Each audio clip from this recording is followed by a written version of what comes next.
Bonjour chers frères et sœurs de l'église de l'île Jésus, nous sommes aujourd'hui le jeudi 23 février 2023 et nous allons méditer les chapitres 23, 24 et 25 du livre du Deutéronome. Ces chapitres forment une succession de lois diverses et nous allons rapidement les survoler sans donner trop de détails.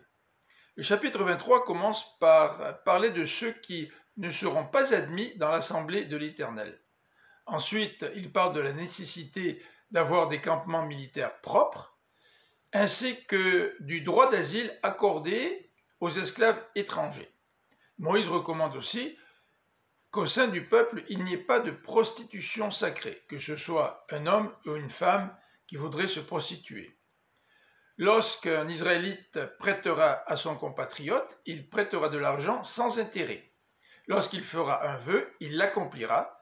Et chacun aura le droit de grappiller en passant à côté d'un vignoble ou d'un champ de blé, mais il ne pourra pas ramasser du fruit de la terre et de le mettre dans son panier et de le ramener chez lui. Chapitre 24, il est question du mariage et du divorce, ou en particulier du divorce et du remariage.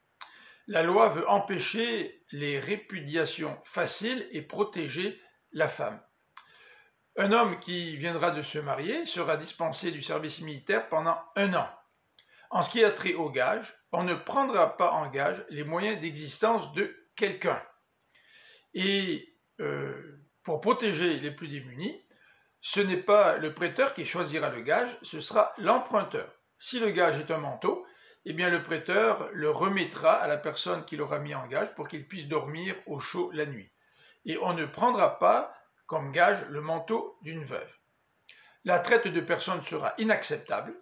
En ce qui a trait aux maladies de peau, le peuple observera les prescriptions de Moïse à cet égard.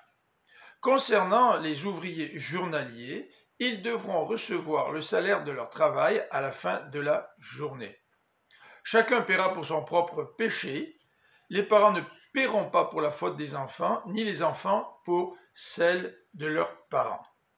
Moïse demande au peuple de ne pas fausser la justice, même au détriment d'un immigrant.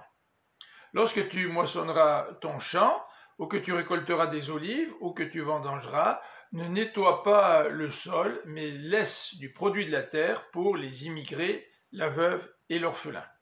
Le chapitre 25 nous présente le souci de Moïse envers le coupable, qui ne devra pas être puni à l'excès. Le bœuf va fouler le grain et en le faisant, il va pouvoir en manger.